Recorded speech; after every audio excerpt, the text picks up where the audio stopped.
Got it? Okay. Hello world, my name's Gabe if you don't know, and I'm the psycho freak who destroys bikes for Torture Test magazine. So this is my story of this crazy year which just totally transformed my life, and it was all thanks to getting my ass kicked by some endurance races. So in this, I'm gonna really get into that, and it's gonna get personal, and it's gonna be raw, and just a lot of people are gonna hate this, and that's totally fine. I'm just presenting honestly the journey and the conclusions that I came to. So if you're watching this and you don't personally know me in real life, you probably don't know all that much about me, even if you've been watching the channel for a really long time, because I haven't really put a whole lot of personal stuff on this channel. You know, the point is dirt bike reviews and shredding, and that's what you subscribe for, so I just don't do it. But this time I have a story maybe worth sharing, so I'm gonna do it. So before this year, relative to how I'm living right now, I was definitely living a life where I was chasing entertainment and comfort, and I think that's what most people are doing. And when I was doing that, it was okay, but I don't think I was progressing towards a life that would be worth writing about. So to summarize that previous life real quick, I graduated high school by the skin of my teeth because I was more interested in dicking around than actually having some goal or some purpose. After that, I had to survive somehow, so I joined the military. They were paying for school too, so I went ahead and used that to get the most useless, easiest bachelor's degree in existence, and used that to become an officer at the same time. I got married, I went into the reserve, and with most of my expenses in life being covered by either the army or by being married, I spent a lot of time making YouTube videos and also helping friends with their video projects. As you've probably seen, I was able to grow my channel to a decent size, over 10,000 subscribers in just a couple of years. But while my channel was growing in subscriber count, it never seemed to become anything more significant than it ever was. It really felt like I was just struggling to use all my free time to try to stay even slightly relevant. I wasn't going anywhere. When I reached like 5,000 subscribers, that was now the equivalent of like 1,000 subscribers when I started. When I reached 10,000, I was seeing channels that I started with breaking 100,000. Now I'm over 15,000 subscribers and getting tens or hundreds of thousands of views a month. And I'm actually making less than I was when I was only at like 1,000 subscribers. So you can see how that can feel like chasing your tail or struggling to be a source of value at all.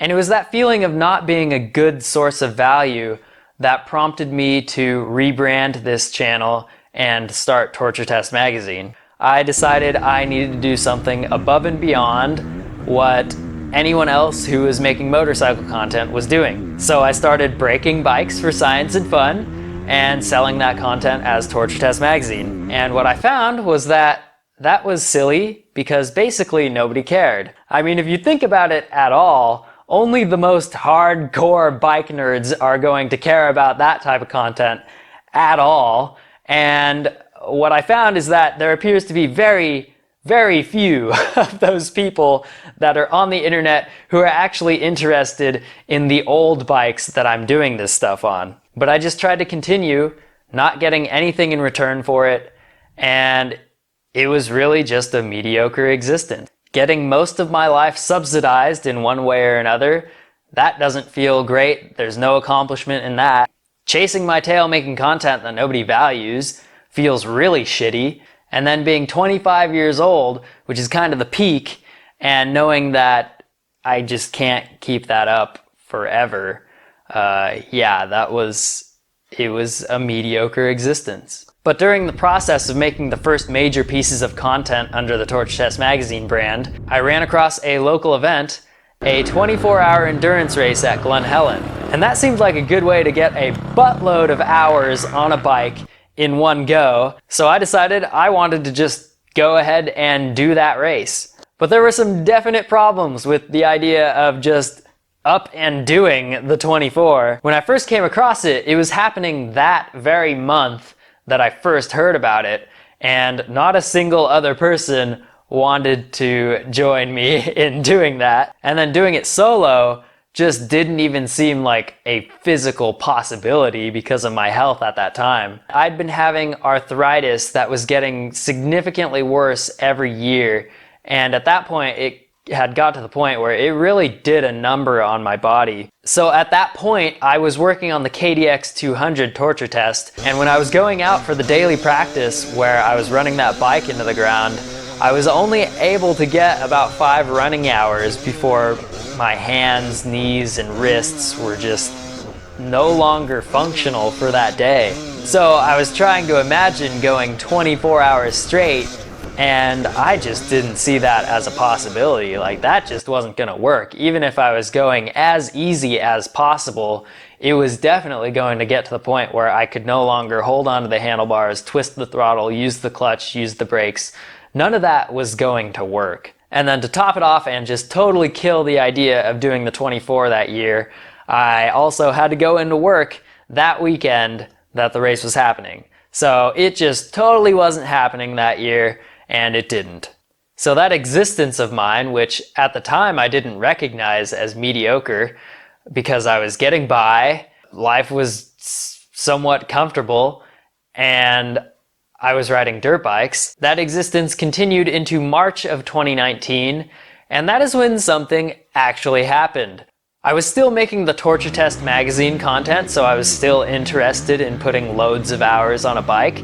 And it turns out that there's more than just that 24-hour race at Glen Helen. It's actually a series. There's a 6-hour, a 10-hour, and the 24-hour. So when I found out that the 6-hour was in March, I was like, okay, I'll just do that, and I'll do it in the Ironman class, because I can probably survive 6 hours. I mean, if I'm getting 5 hours in before I'm totally dead out there, then I could probably stretch it and make it to 6 hours and at least complete the thing. And oh, was I in for a surprise. This is definitely when I met the mentor, so to speak.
Let's help this dude get unstuck so we can get out of here.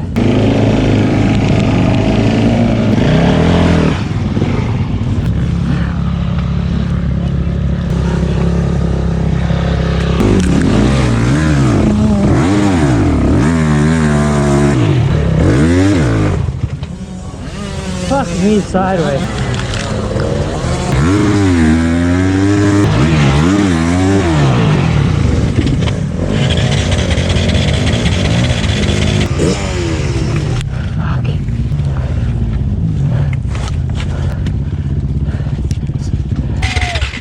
Fucking.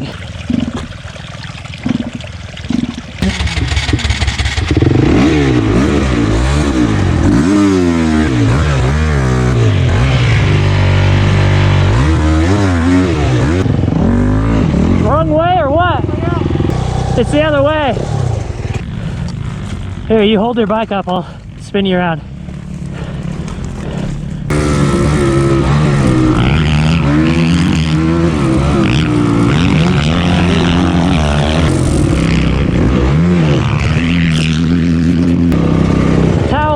Towel? Yeah, You just slipped it. I ate it so many times. I fucking ate it over there. You okay? I know.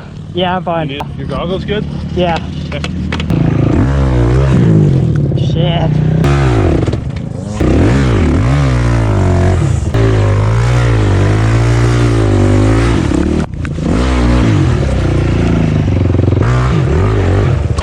Matt said you're gonna want this. Yeah. Thank you. I think my rear is flat. Really? Yeah. Jeez. Let's see if this is totally flat real quick. Oh yeah. Is it totally flat? It's pretty fucking flat. I'll just live with it. Okay. Yeah, I know where I freaking popped it too. Part of the concrete is just a square edge and boom! Fuck. I Is just, that the rim dent too? oh yeah.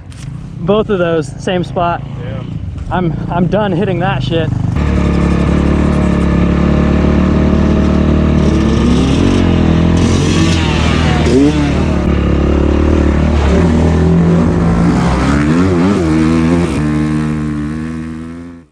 Oof, yeah, right off the start in that race, my ass was just pretty badly kicked in only like 3 laps. In the very first lap, I had crashed several times, so in only 1 lap, I accomplished both the ADV squared first blood for that race and the Nebraska Dual Sport Riders yard sale. I kept getting stuck in the mud, and then I warped my clutch from continuously trying to get unstuck from the mud. After the first lap, I had an Audrey and Zach's Awesome Mom Cheryl's flat rear tire, and then over the course of the next 2 laps, I turned my rear wheel into an octagon, so it was just all bad. I even managed to get lost on the course on the very first lap, thanks to a chaotic detour where the course markers got blown out. And with all that crap piling up on me, I found myself way in the back. I actually managed to get lapped before I even completed 1 lap. In that moment, especially after getting lapped, which we call the Premix Peter Pro laps, it's when a pro laps you during an endurance race. In the moment, I was seriously like, wow, this is some stupid shit. Like, I'm clearly not cut out for this. The bike is all jacked up and probably not gonna make it, and I'm just way in the back feeling like my day is just ruined. And worst of all, there's like 5 hours left of this shit. So I continued on just sucking for like 3 hours,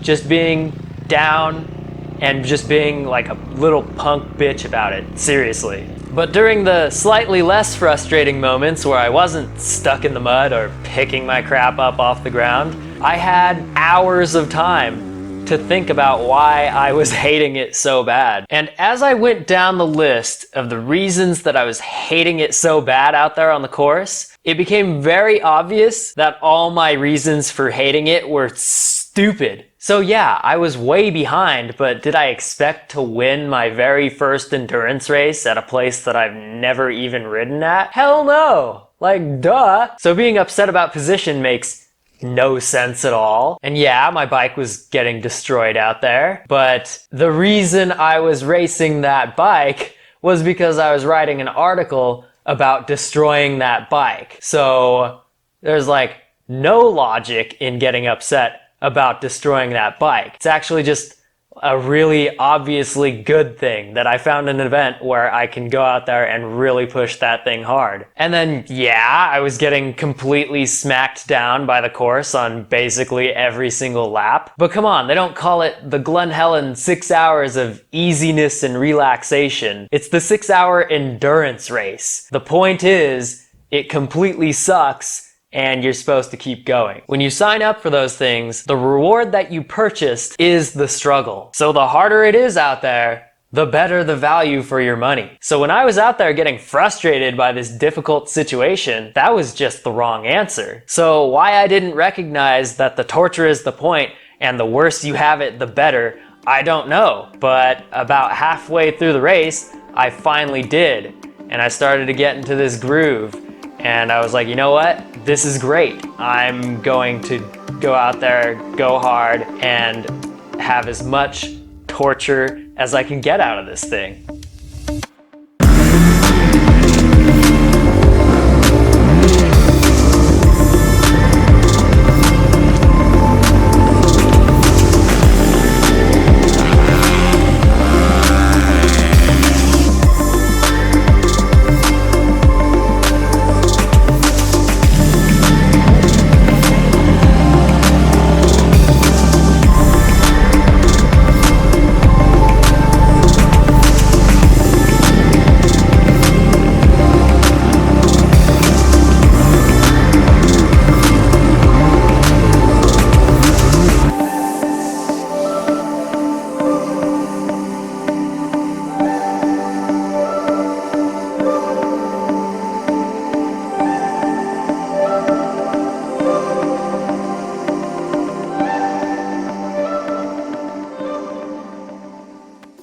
So throughout the rest of that race, I really had no clue what position I was in. All I could really tell was that I had passed a pretty good amount of BB6 Julian dead KTMs on the side of the course and in the pits. So it was a pretty huge surprise to me that by the end of the race, I managed to end up in 8th out of 27 in the Ironman class. And it's not like that was a good performance or something, but it was decent, and it definitely felt like an enormous comeback from everything that happened in the beginning of the race. And yeah, my ass was kicked, and I was super beat up and just felt pretty dead. But at the same time, I was like, yeah, I actually want to do more events like that. But the really significant thing to me about that race was that it changed the way that I started to view how I should be living my life. When I was out there and really just started to embrace the suck, I started to have a really good time, and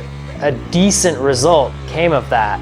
If I could translate that somehow into my normal life, just making every day suck super hard and embracing it, that could be insanely productive, and it wouldn't actually suck. Yeah, you're embracing the suck, but in the overall picture, I think I would have more satisfaction and actually less suffering if I were to suffer every day. After doing that race, the way I see it, most people are chasing entertainment and comfort.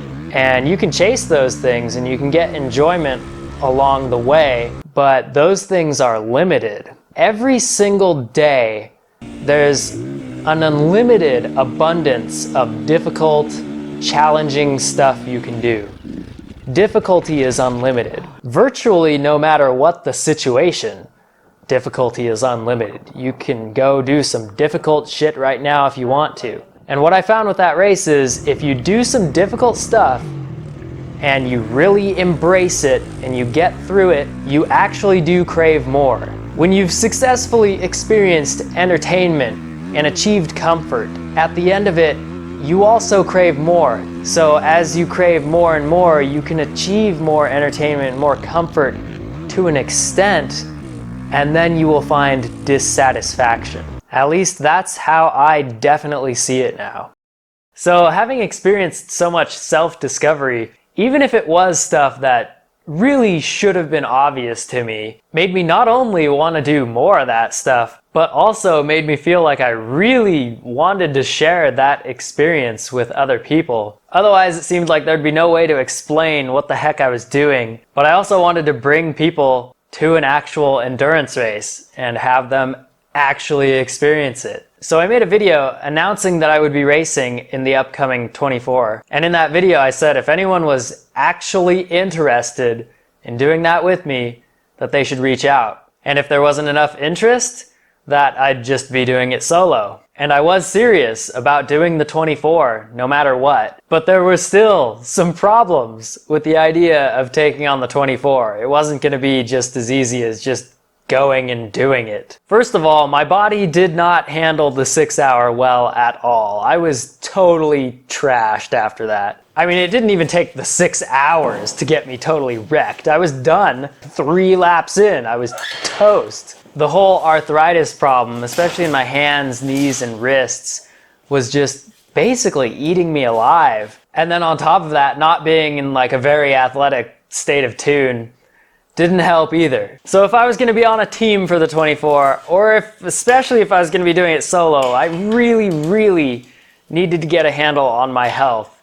Because I don't want to be the guy making us not finish, and then I don't want to be the guy that doesn't finish doing it solo. So that was a huge problem. I needed to get that squared away. I also had to deal with getting the team together, because ideally that's how I wanted to do it. I wanted to get people who hadn't done endurance racing before and race the 24 on a team with them. But that actually turned out to be a little more crazy than I thought it was going to be.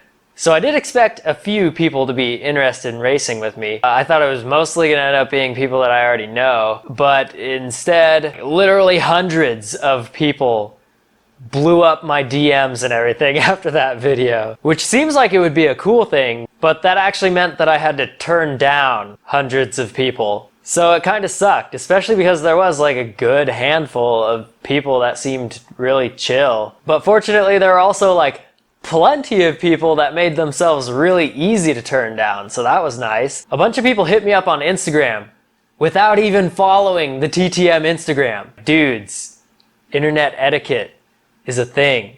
So those people were real easy to turn down. Then of course there was a good handful of, yeah, let's do this. We can race it on my brand new KTM. Nope. But I really needed a crew of people who were down to ride Torture Test magazine style. Meaning on a bike that's sentenced to death, that's probably gonna explode, and then doing the whole thing on like a super tight budget. And I was actually able to find people who were down for that. The first guy that I got back to was really easy. A guy named Bradley reached out and basically said, yeah, I'm down for anything, just let me know when and where and I'll be there. So that made it easy, so heck yeah. In similar fashion, another guy going by the name of Suburban Delinquent, who I didn't know at all before this at all, hit me up saying he was definitely down for it, but that he'd only been riding for about a year at that point. And my initial thought to that was like, heck yeah, because going out there and doing something like this after riding for only a year could be quite the experience. So I talked back and forth with him a little bit, and he ended up inviting me out to a race that he was competing in, so I went out there to meet him and see what he's all about. Welcome to another adventure. Today, Gabe, Torture Test Magazine. We're in Spangler Hills. We're at District 37. We're going racing, huh? Yeah, I'm gonna try. No, you're gonna, dude, I've been watching your videos. I'm so excited to meet you. Before the race, we decided we're gonna go out and get some footage, ride around a little bit, and see what we can get ourselves into. You've already been out here for a little bit, so you know the lay of the land. A little bit. Right on, I'm following you. Oh, look at that hill. Oh, dude, he knows what's up. Any advice? I'm just kidding. I'll figure it out. I'll crash until I make it. I'm gonna try the harder side. I'm gonna go left, middle. All right. Fuck, dude, ready? I'm gonna eat shit, dude. This bike's gonna go tumbling. Hope you got some levers. Oh.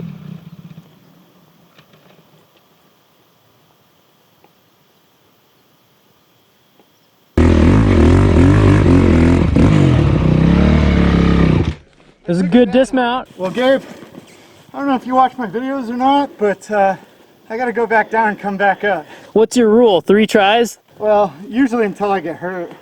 Oh, dang.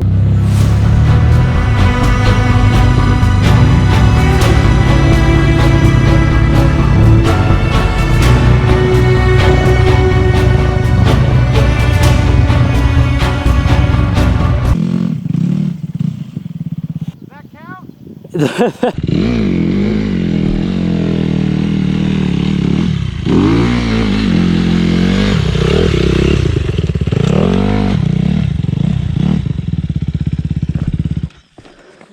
Nice, man. Struggle, the fail, the success. The struggle, the fail, and the success. You fight it out till you just can't give it up anymore. This is why we have you on the team. Oh, did I make it? Yeah, I'm on the team? you're on the team. Oh man. Well, we're not gonna finish first. We'll probably finish pretty badly. I think if we finish, that's going to be a huge win. Oh, I don't give up, Gabe. Yeah, we're going to finish, but I think anyone who finishes that thing is really doing well. I believe it. I am so glad that I met Sub D. I didn't realize how old, cautious, and just generally lame I had become until I went riding with this dude who's older than I am, but is about as reckless at riding as I was when I was 16 years old. He just bombs through anything, crashes, gets his bike back up, and keeps going. Over and over. And I seriously did need that reminder that a lot of the fun in riding is totally in the failures, in the crashes and not making the hills. It was another important piece to the puzzle of transforming my life and just having a way better life. Struggle every day and then get some big hard failures along the way.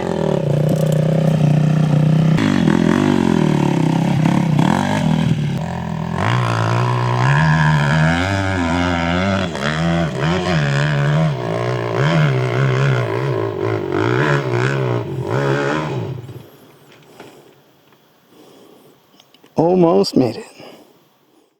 The next day out there was a hare scramble race, which is where I met Jake, who would end up being another guy on our team for the 24. Jake has a pretty gnarly story, so I just let him tell it himself here.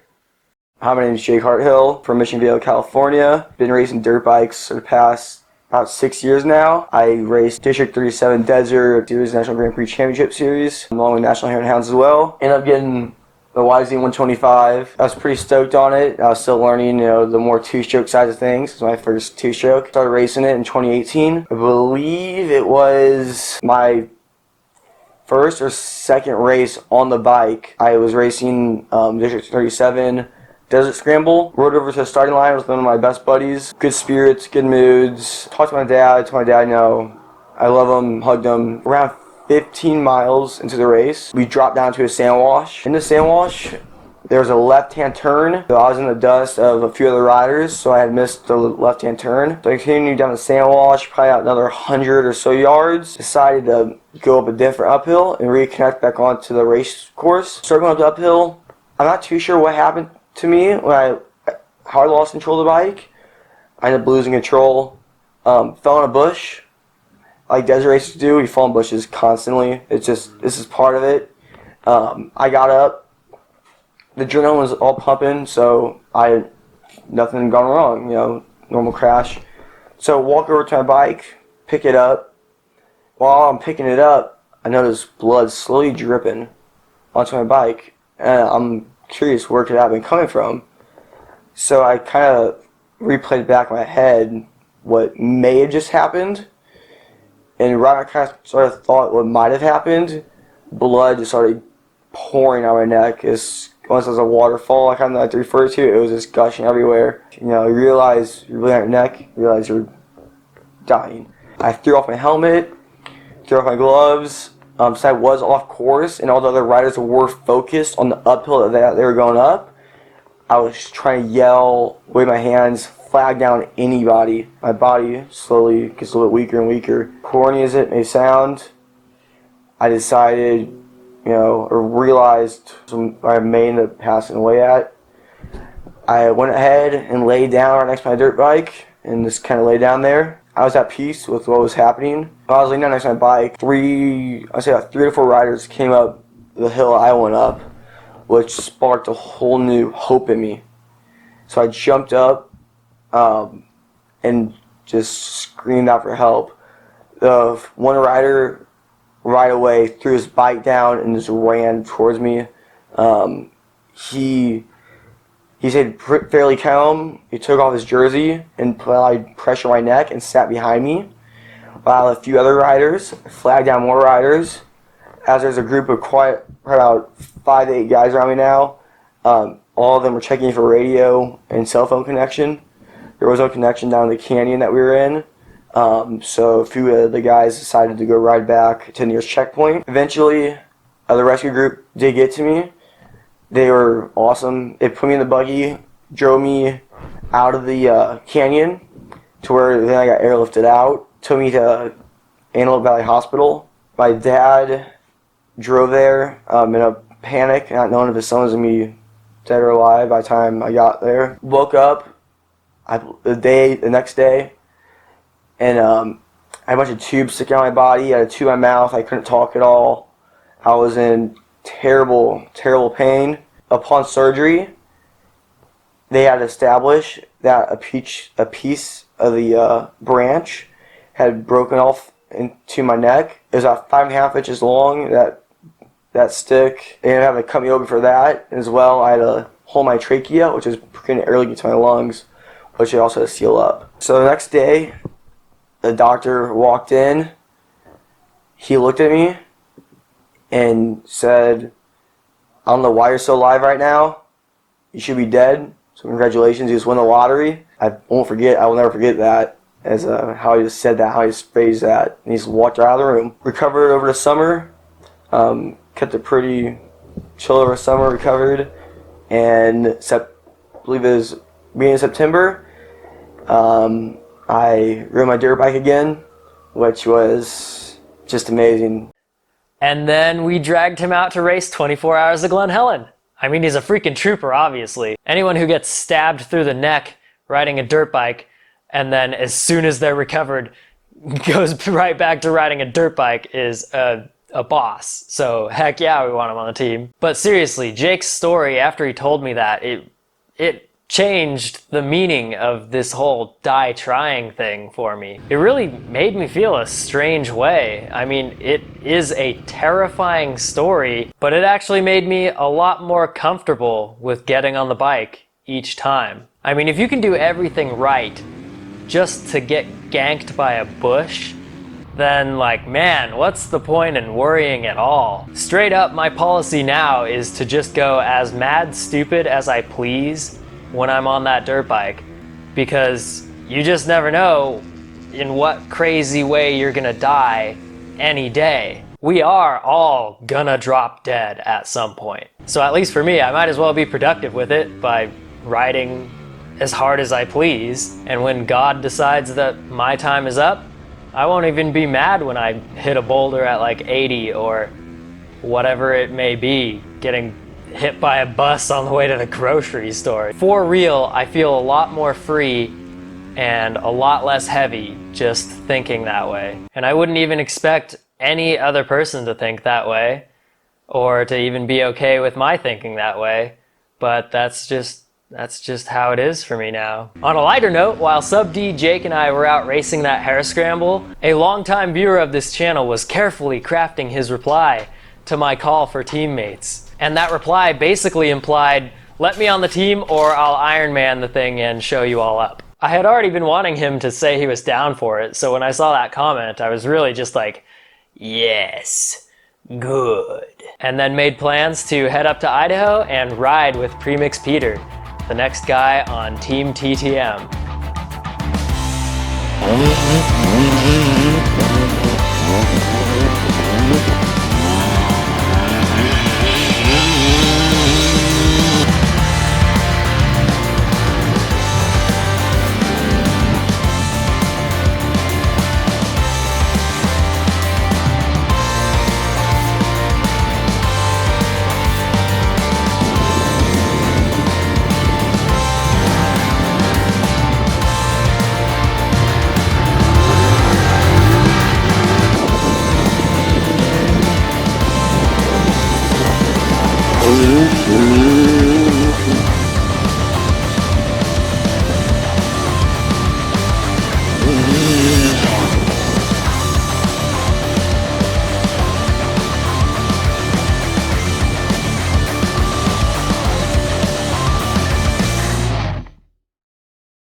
We just got done riding and filming. Yeah, Moto 11, right?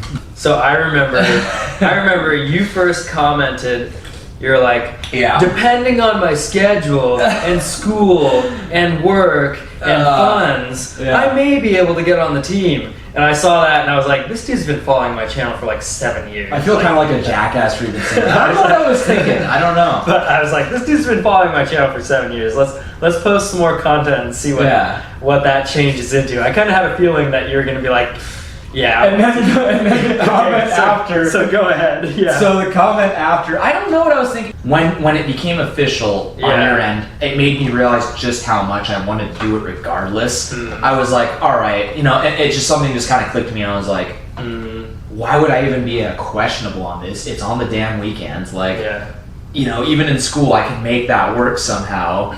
And that was when I just went like, okay, like I would like to be on the team. If not, I'm gonna get my ass down there and Ironman it, and it's gonna be, I might die, but. So Peter's obviously pretty freaking fast, and I thought it would be awesome to have a person on the team who's been following the channel for years and years. As an added bonus, when I went to meet Peter, I also met his roommate, an up-and-coming YouTuber named Jackass ADV. So what's like do you have like a tagline or anything for like your channel? Eat my ass. For whatever reason, Jacob, Jackass ADV, actually wanted to come out and help us at the 24, which was great because I needed a cameraman to make this whole project work. So Jacob actually ended up with a really important role, and a pretty gnarly one too, because running around the course for an entire day, man, He probably feels sorry he signed up for that. But thank you, Jacob, because that really made this whole project work. So with Peter on the team, we already had a full team of 6 because my friend Matt, who helped out in the pits at the 6 hour, was already on board, and he would also be providing our backup bike, the Lumpkin Mumpkins DRZ 400. What's up, dude? Yeah. Is your bike pretty much all together? I need to go through it again. You got like the light on there, so Yeah, it's pretty much good to race. Yeah, lights on there. So you guys can team it with 2 different bikes? Yeah, Like Oh. 3. it's just 2. Yeah, 2 and 6 people. Then I really need to make it good in Yeah. case the 250X. Bites the dust, which could happen. Totally could happen. Take the 185 as your 3rd bike. Especially if it's a mudder, because last one was a mudder, so Yeah. people were blowing up all over the place. That's what I've been trying. I've been trying to pick a rear tire. Mm-hmm. What are you thinking? Just run whatever. Good, anything newer. And I'll probably never be able to thank Matt enough for all the help with the Endurance series this year. But even more serious than that, Matt was a driving force in helping me finally get a handle on my health. We had just been talking a lot about leveling up our lives this year, and Matt was getting pretty serious with eating healthy. And whenever we would talk, he would always mention that as a serious thing that he was striving for. At first, when I would hear it, I would be like, that's great, but I've got like bigger problems than worrying about what I'm going to eat each day. But in just a few months of him being pretty disciplined with his nutrition, I started to see the positive effects it was having on his life. Looking better, seemingly having more positivity and confidence in just everything. And then, of course, just becoming a freaking weapon on a dirt bike. So seeing those positive changes in him and discussing it with him finally got me to start making some small moves towards better nutrition for myself. And what I found was small changes made huge differences in the way I felt. So I just kept experimenting throughout the year with small changes every time, and at this point, I've made a dang transformation. I've cured my arthritis, which opened up so many possibilities for me in my life. I finally rid myself of the skinny fat physique that I had forever and thought I was gonna have for the rest of my life. And fixing my nutrition really altered my mental state. It gave me this confidence in my abilities that is just plain stupid. So I got all that by just fixing the way I feed myself. So I really have Matt to thank for getting me started down yet another life-changing path. So with the whole team picked out pretty early in the year, we were good to go. Just had to wait it out until October. Or so I thought. Because at the beginning of summer, I found myself at the single most physically destructive event of my life so far.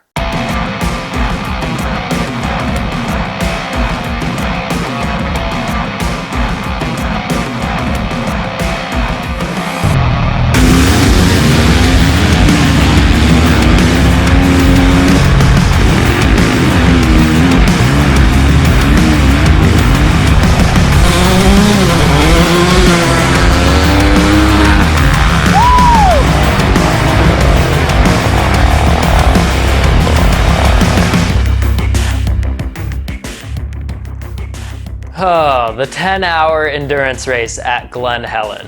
Running that race in the Ironman class is so much more than just tacking on an extra 4 hours compared to the 6 hour. Because this one takes place in the heat. That freaking god-awful heat. But I was glad to even be able to make it to that one because I didn't think I was going to be able to. I was finishing up with school that I was doing in Washington, and in order to make it, I would have to get out of class early the last day and then immediately hop on a flight to get home, get loaded, and then get to Glen Helen.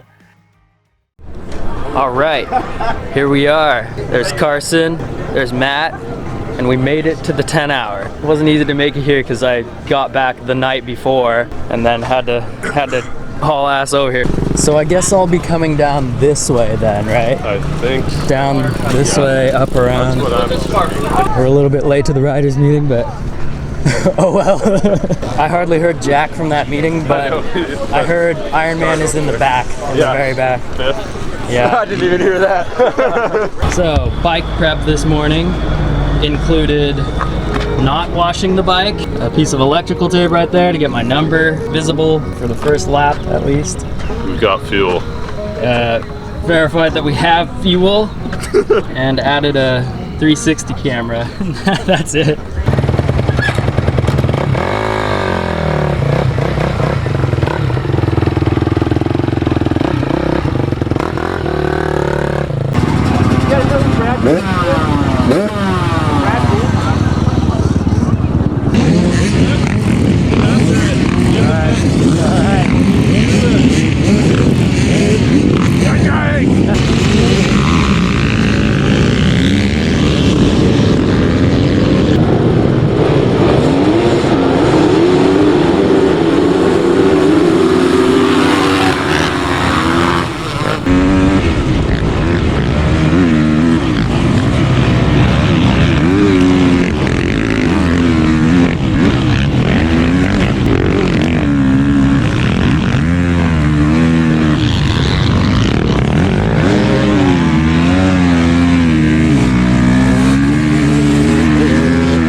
I'm good.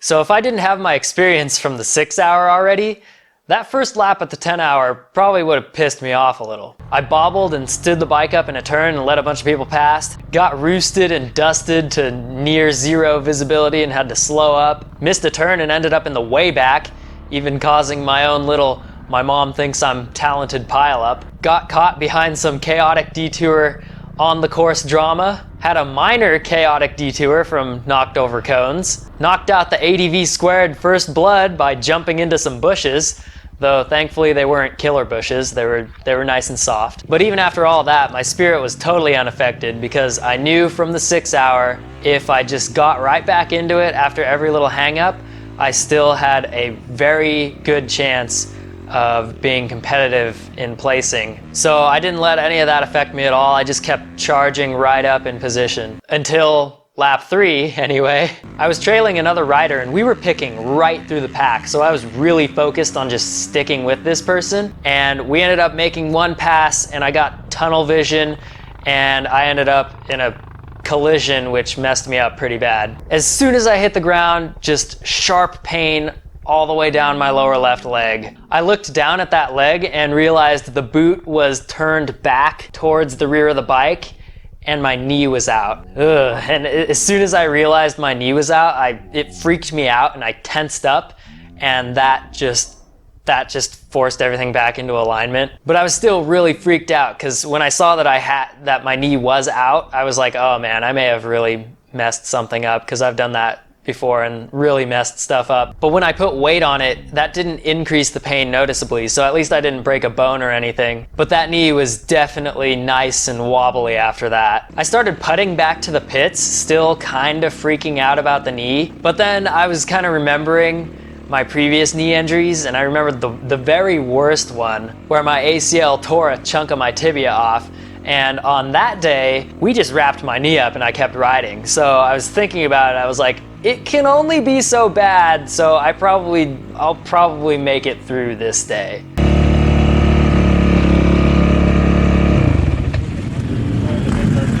Rear brake. It's all right? Rear brake lever. Oh, okay. Are you okay? Yeah, I'm good. Bend it back in. Yes, please.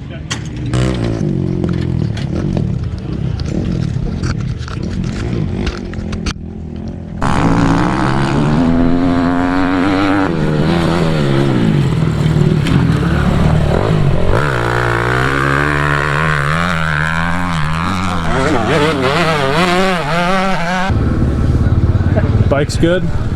Yeah. Okay. Oh man. All right. Take your time, dude. Just ride smart, ride to finish. Yeah. Exactly. A lot changes. A lot changes, right? Fuck this, man. No, you're good. You'll get to that point. Remember last time you were like, oh, this is horrible, and then it got good. You'll get there. The hardest struggles make the best reward, man. Yeah.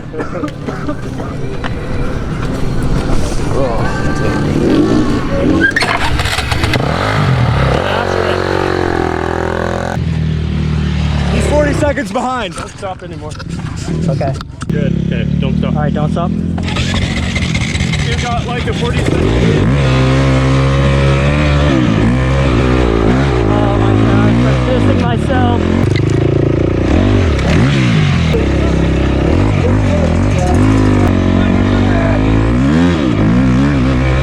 Let's go, let's fucking go.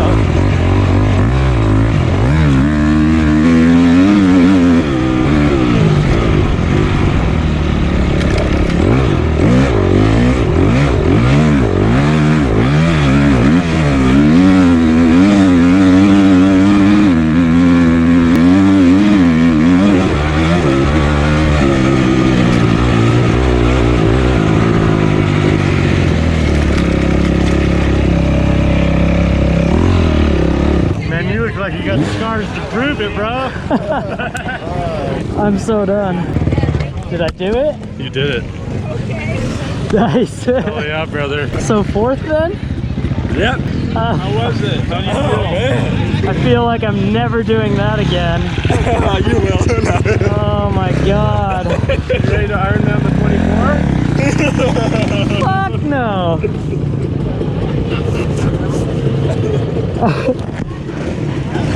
You gotta ask me that like 3 months later. Yeah. Maybe sore still in 3 months. We are so proud of you. That was amazing. Thanks. Wow. Oh, yeah, absolutely amazing. I'm not riding for a long time. You gotta recover the protein. This will probably be like a week. And then you'll be riding. I pissed myself twice. He pissed himself twice. I was like, if I stop, I'm gonna lose. Yeah, why not? Hold on, I'm suffocating in this shit. That's how it's like. He's fine. Fucking shit. Yeah. I'm done. Oh yeah. I gotta walk back. Okay. Did that race change your life again? It's his. Gabe! We have a fan right here. Ask him! That's so funny. Did that race change my life again? Yeah, but not only in good ways. First of all, I freaking roached the bike that we were supposed to race for the 24. And budget was already tight, so that was a problem. Breathing all that dust from that race for 10 hours straight turned out to be very bad for me. Just standing there after the race, I felt like I was suffocating and couldn't catch my breath, so I took off my helmet, ended up coughing and choking and performing the Mike at Factory Powersports Utah projectile vomit right there in front of everyone. I was extremely sick for about a month after that, while I hacked crap up out of my lungs from that race. To this day, whenever I think about that race, I start to feel a little bit physically ill. My body gets a little shaky. My knee feels weird, but I get a sense of joy that I've never had from anything else. Going out there, testing out what I'd learned so far in this journey, and coming away with a trophy to prove that I was on the right track was just the best feeling. So yeah, going out to that race was a solid benchmark, and I was thrilled with what we pulled off there. But there was just a huge price to pay for having done that. Before that, I was going pretty strong with the suffer every day thing, working out, getting into athletic shape, and just making a lot of progress towards, being an athlete. And after the 10 hour, I feel like that all just wasted away while I was laid up. But of course, I eventually recovered, and then I was able to scrounge up the money to make our bike at least rideable for the 24. And after a couple months, I was back in decent shape, but I was not ready to go. I mean, all the things that I've mentioned in this video that were helping me transform my life, they were all working for me. But there was one thing in my life that was absolutely not working for me: the marriage. To avoid getting into details, I'll just say this: it was shit. But for some reason, I just couldn't see that. Probably because when something turns to shit over the course of several years,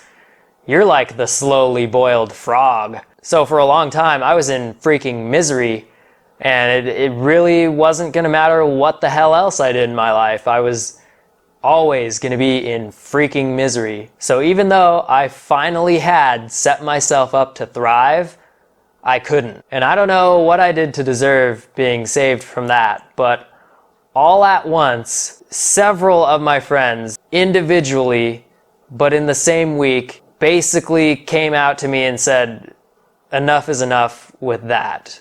Just stop making yourself miserable. Stop choosing to remain miserable. And it was more difficult than I can ever describe, but I made the decision to stop being miserable. And obviously, it wasn't like all of the sudden, oh yay, everything's fine now. But it was immediately like, all right, I'm on my own now, so unless I want to be homeless, I better start freaking making some amazing strides. And I really needed that. That's something that I had never had the opportunity to feel in my life. So that feeling, even though it's not necessarily the most positive motivation, definitely gave me some much needed drive. And then when all you subscribers sponsored our race with those sponsor spots for this video, that really lifted me up in a positive way. I never would have expected that people would come together and fund our stupid expensive race. That was incredible. So after that, I was like, yeah, I'm ready to go hard at the 24. And going hard would be absolutely necessary at the 24 because I had a little scheme going to really put our team to the test. We wouldn't be showing up just to turn laps and finish the thing. We'd be racing an open expert and fighting to not get eaten alive. That just sounded like so much more fun to me, and I caught the drift that nobody else on the team was confident in doing that, which just made it seem like an even better idea to me because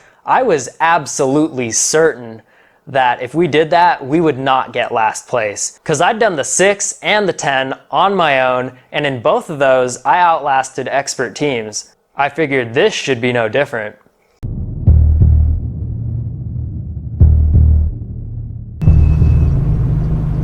I think we've spotted a Jacob.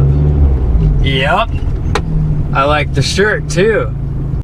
Thanks for picking me up. Oh yes, you're welcome. What's the plan? I very much enjoyed picking you up in the ADV Squared sponsored shitbox. What's the plan until Peter gets here?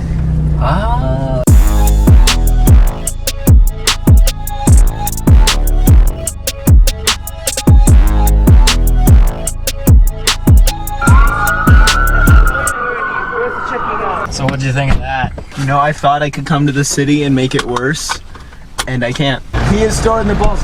When did you start feeling like shit? Like literally 2 hours before I went to head to the airport.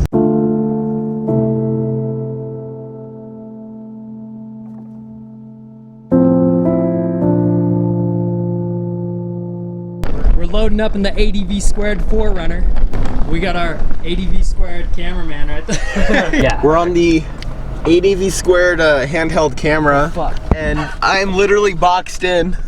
Like I barely have enough room to turn the freaking camera around. Because I'm literally built into here. I was saying we just finished airing up the tires because one of them sounded really flat when we started out this morning, and I think we had to add about like 10 psi or 15 to every single one. Yeah. The 400, how long has it been? It sat for like probably 3 months. Oh wow! All right. The 4Runner's being torture tested too. Yeah, Ooh, that's nice. What is that? Open. Ooh, CRF 250L. That looks like a high altitude experience. CRF. Do you ride with that guy? You should get his phone number. No, I'm good. Oh. We're gonna hit the normal grocery store, but we definitely are also gonna hit Trader Joe's because they have like the best snacks. Okay, so Trader Joe's will fill up the ADV squared snack bag. All right. Thank you, ADV squared. Good. So these are the beef patties for the ADV squared dinner spread. Lunchables. Heck yeah. But like everything, in the spirit of this trip, we're gonna get the off-brand, the cheap off-brand. Oh yeah. Just as good. Or maybe it's not. For the minute watch lunch break. Basically, what we have going here is these are the KTM Lunchables. Right. And these are the Suzuki Lunchables. This is gonna be so good. Guys are gonna show up, we're gonna be like, we brought Lunchables. Oh, real Lunchables? Nope.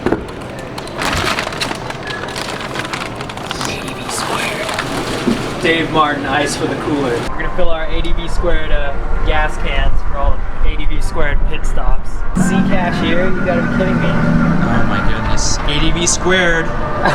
We're gonna make it work, I promise. This is the part where we come up with the Thompson Utard keys to the race. The pace is probably gonna need to be like very medium. I would agree with that. The only time that I'm gonna like really push it is probably going to be the first couple laps, just because I want to avoid the my mom thinks I'm talented pileups that happen out there. I think we'll be good as long as we aim to fuel every hour and 15. We will never have a problem. As far as oil, for the burning the midnight oil top up with the what was it, the all-natural synthetic CBD oil that we have to add to the bike. Every 6 hours it'll probably need a top up, but just to be safe, I'd prefer that we check it every 3 hours. If we keep the oil topped up, we should not have a Tristan's doohickeymod.com blown engine. The only thing I see going wrong is those exhaust valves are like very near the wear out point. Gotcha. But I don't think that would stop the race. They probably will end up totally worn out, and we might even zero them out during the race, but I'm pretty sure the thing will keep running. Before nighttime, we'll probably try to pull off the LG 1841 wheel swap.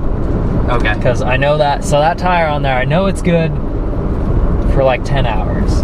So during the night riding, I think it would be a little bit beneficial to have like longer, to try to push the intervals a little bit between changing riders, because one, like you don't want to be going out in 3 different sessions at night, because you're gonna have a changed course every time you go out. So you kind of want to do like a big chunk where you're seeing the track gradually change, not big changes every time you go out. Yep. And then 2, like that allows people to get some sleep.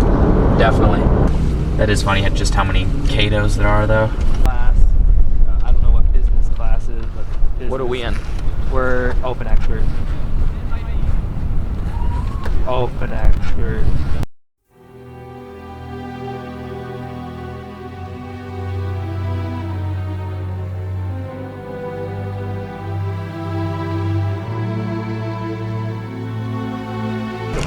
Feeling nervous yet? Yeah.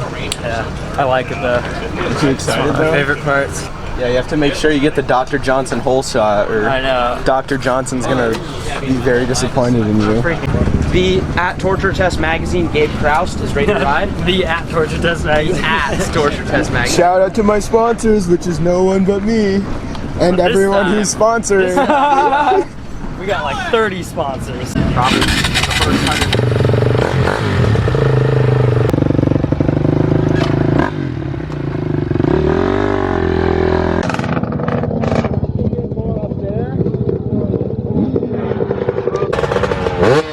Oh.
Okay, be super careful. I will. I'm not gonna go ham first. Okay. Lap.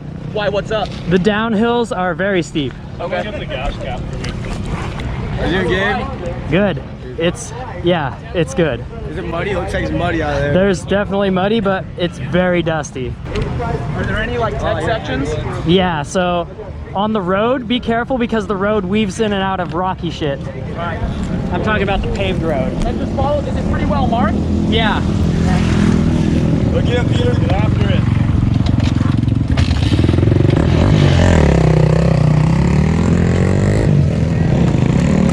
We might be in last place, but We are. yeah. You entered us in We have a 4-minute gap. Okay. Did you eat it? Yeah. Oh, you okay? Yeah, I'm fine. Okay. But seriously, like if we just keep turning the same laps, we so how is it? Super dusty, and the downhills are so steep. Yeah, it looked like they were. There's a couple downhills where if you don't try to take the inside, you might go off. So take the inside on downhills? Try to take the inside, yeah. Are the braking bumps scoring pretty badly, or is it kind of mellowing out? It's already pretty rough. Already? Damn.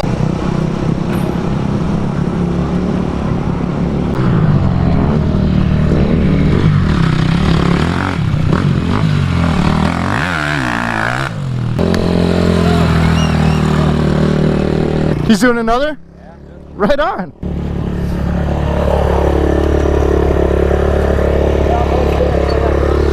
All right, here we go, dude.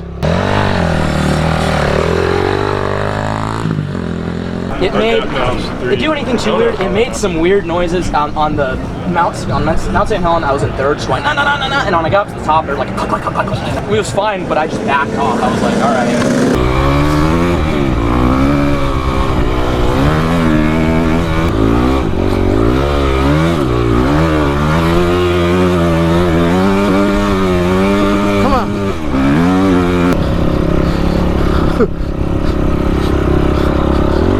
Oh, that's gnarly, dude. Oh, fuck.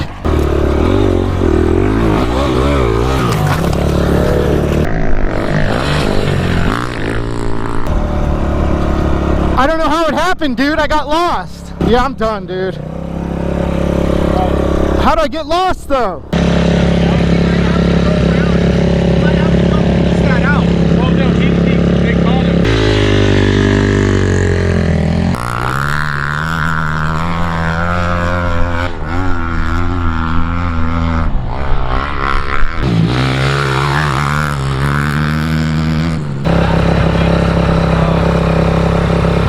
You're up next. You have something to say? I'm about to get my toes wet in the swimming pool right now. Oh, damn. We got all the faith in the world. You got to pick up my slack. What happened, Jay? Any wrecks? No wrecks. Few close calls, but first lap, a lot of arm pump. Second lap, felt great. It was fun. A few corners I blew though, but it's what it is. A lot of fun though, for sure.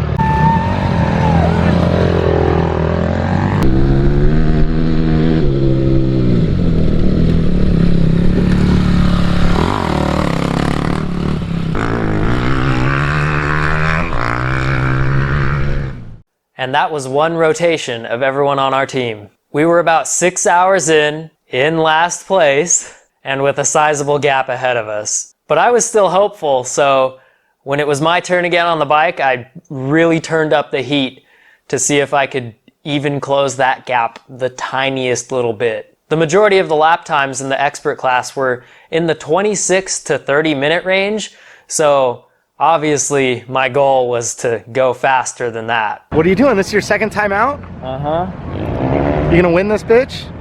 Gonna try. Dude, I put us in a hole pretty deep, man. You gotta climb us out. I know. I'm sorry, buddy. It's all good. I'm sorry. What was your time last time? I did a 28 and a 29. And you wrecked. Yeah. So you should be hitting 25s. That's what I'm aiming for this time, yeah. 25s. 25. And Gabe, we trust.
You're about up. Just about made up. What are you gonna do, man?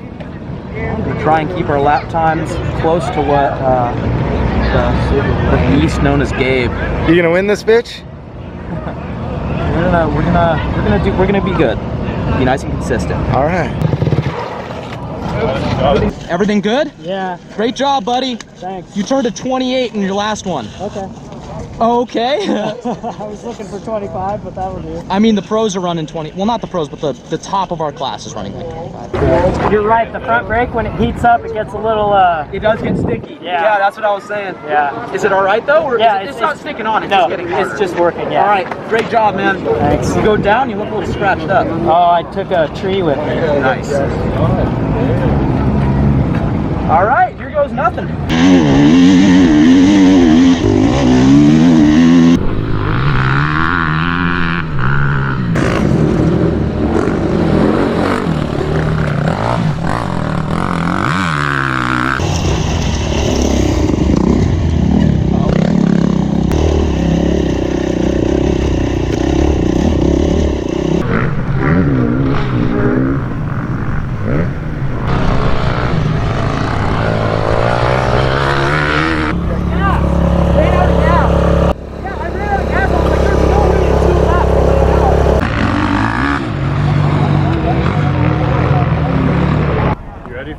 I'm ready.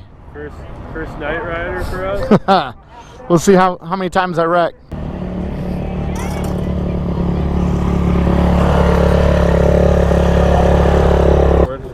We're gonna check oil, right? Transponder. Yeah, check oil. Yeah. Good? Yeah. Fucking hell. We're good. See you later, bye. I have no idea if I'm even going the right way. This is hard as fuck. Stop, stop, stop.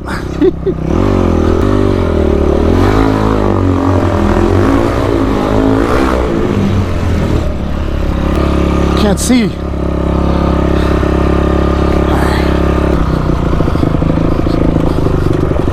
Whoa. Come on, slow down, bike. Slow down, slow down, slow down. I think I'm all right, man. I gotta tilt this light up a little bit. Turn it up. Fuck, I need a new mount. Oh, fuck. That's safe. Fuck. Woo! I melted the fucking plastic though. Where'd the nut go? It's on the ground. Hang on. Uh-oh. Did it just fucking melt it out? I was gonna say I would not touch that. We could probably stick it in while it's still soft. And then we'll I like what you said right there. That was good. How'd I do? What was my time? Like fucking 90 minutes? 38 minutes, dude. You're doing good. What was it? 38 minutes. Holy fuck. That's good. What happened to the light? It was just too low, and I tried to bend it up and it fell off. I can't see. I'm just going. I'm just pointing and shooting, dude. Oh yeah, dude. That's gonna be so much better. Do you need it even higher or what? No. Okay. It's fucking great. Heavier. Go. I'm just Go. super paranoid about it. Go. Bye-bye. You know what? Even if it's We're at 48.16. 48. 48? That's okay. You think so? It's all good. Yeah, give him the confidence boost. Yeah, Holy shit, I'm doing good. yeah, and then he starts flowing. Yeah, exactly. 48.16. Matt, show us that all-natural synthetic CBD oil. Oh, see so much better this time around. Come on, motherfucker, let's go. You all right? Broke the kickstart. Let's turn it around. Just push it, man. Try to kick it once. See what happens. Yeah, fuck it. It's done. Let's push it, dude. We gotta go. One try, bro. Alright. I got one shot. Yeah. Pretty steep, right? Yeah, it is pretty steep. Popping in first or second? Second, I'd say.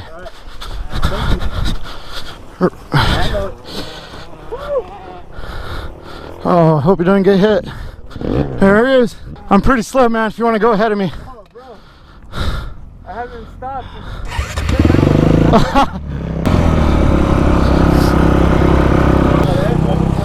Someone grab the wheel. Former Delinquent just came off the racetrack. Dude, what's it like out there? Oh, it's brutal, dude. We can't see anything. It's like, what was it? Oh, man. I know. It said like. What? Dude. No, Jake has one already. Other than that, I was extra 4 weeks. Chain loop. That's good. Pretty cool. Front feels good. Jake, how's gas? Gas, how's the gas? Yeah, we talked about.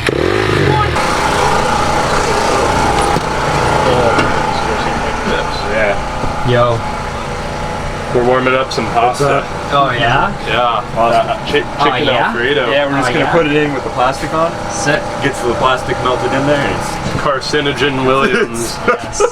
it's perfect. Excellent. Now, what do you got there, Matt? And we've got the ADV squared dinner spread. Hell yeah. Who's hungry? Ooh, yeah, that sounds great. Oh, you're the Each Adventure VIP visitor. what's his name of been that? So he bought it and he was gonna show up, but you showed up first, so you kind of stole his spot. I was stuck like a motherfucker for like 20 minutes right now. Sorry about that. Oh, don't worry about it. Yeah, we're just happy you made it back, man. Like Oh, fuck. turn the wheel that way, all the way. Fuck. Should I go one lap and then change the DRZ? Sure.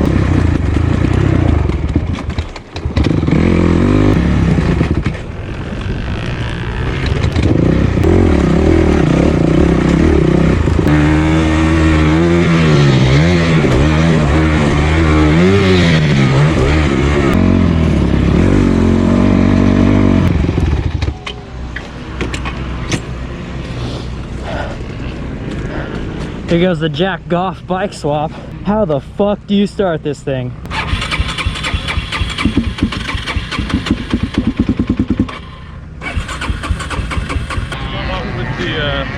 The other. The 250? Yeah. The top end is toast. I don't know if it's like we... How toast? It might make it, but I wouldn't want to count on it. Look!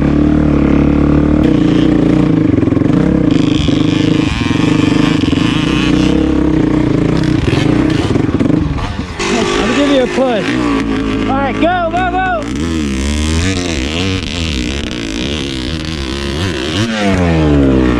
All right.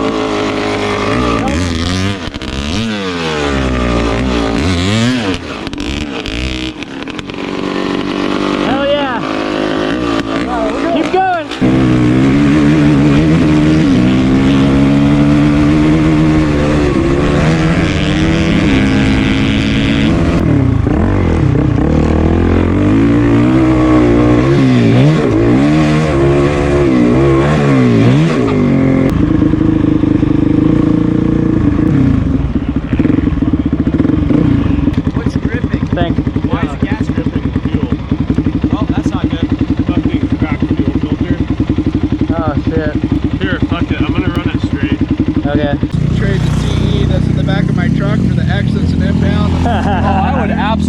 Oh shit! Sorry, fuck.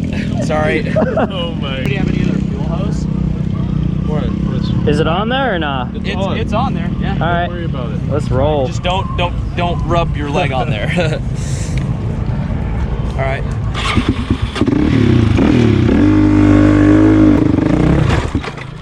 Fuck. Okay. This sucks. Almost had a Nebraska dual sport rider's yard sale right there.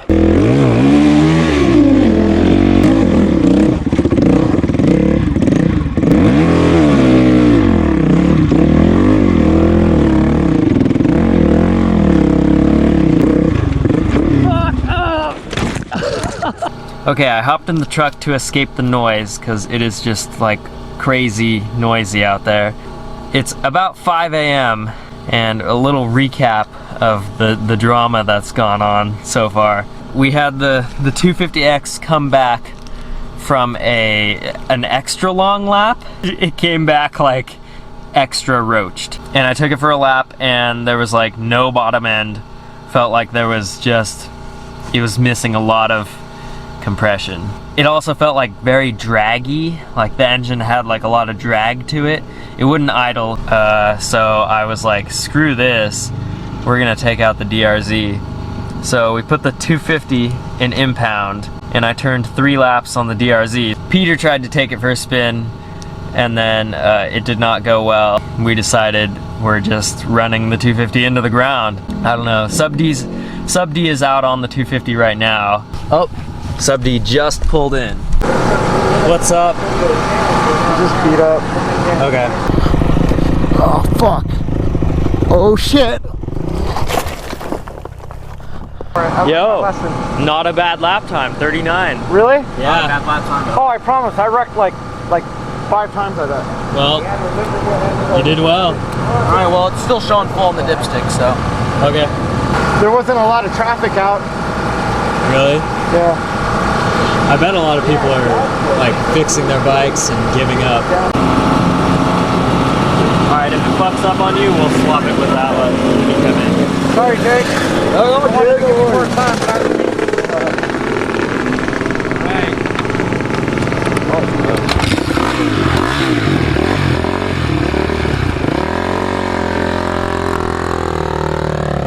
Hey Gabe, yeah. When I was trying to get the bike started, somebody stopped. He said, "Are you Torches Test Magazine?" I'm like, yeah, I'm riding with them. He's like, hell yeah, you guys are awesome.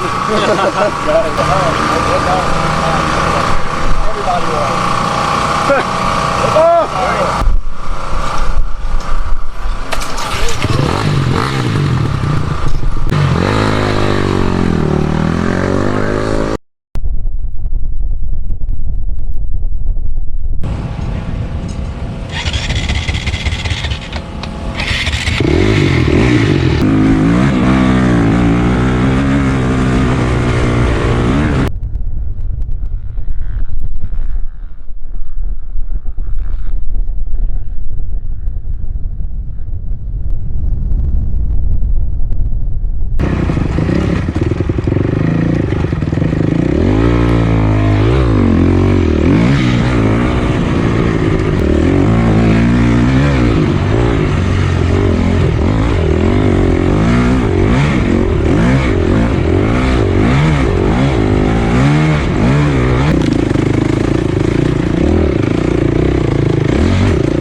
We'll check the oil just to be safe.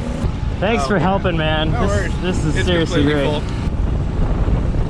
And we are good.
Nice, dude. Congratulations. Are you guys both Right. Congratulations. Yeah. Good job, buddy. Are you guys Iron Man? No, no. Where's your team?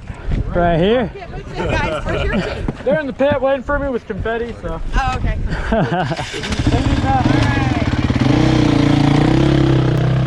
Congratulations. Thanks. On the side of the bike, this. So, you've done all of these this year, Yeah, and you did, and then you teamed up.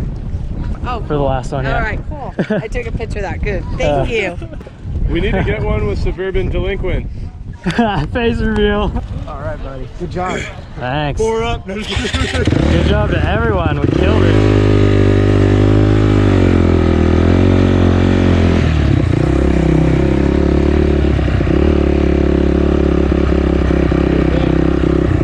was awesome. Stress was high, but whatever. It paid off. Oh yeah, I would. Yeah, buddy.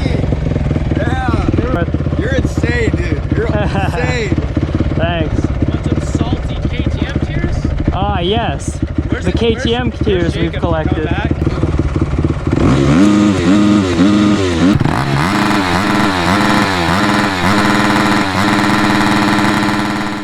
So we did it. We didn't get last place.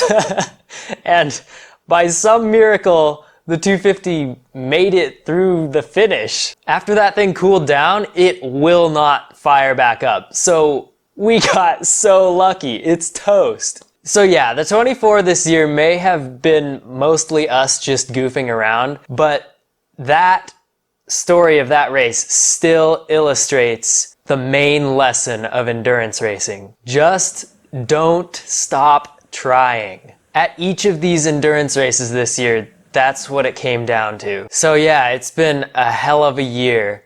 My life and my way of living looks completely, entirely different than it did at the beginning of this year. And that transformation has set me up so that I am ready to kick some ass in 2020. I can't even describe how bad I'm itching to just go out and do some difficult shit and just steamroll it. I just need a bike to do that. So go over to torchtestmagazine.com, buy some shirts, help me rebuild the 250, because man, after what that bike got me through this year, I could never get rid of that thing. Definitely rebuilding it. All right, this is each adventure.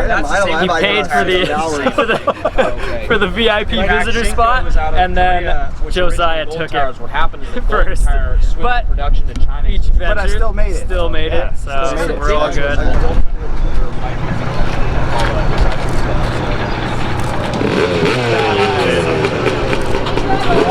The tallest guy here.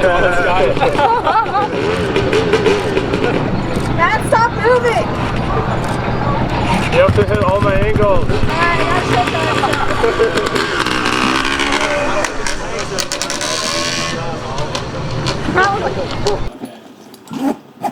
Yo, Jacob, check this out.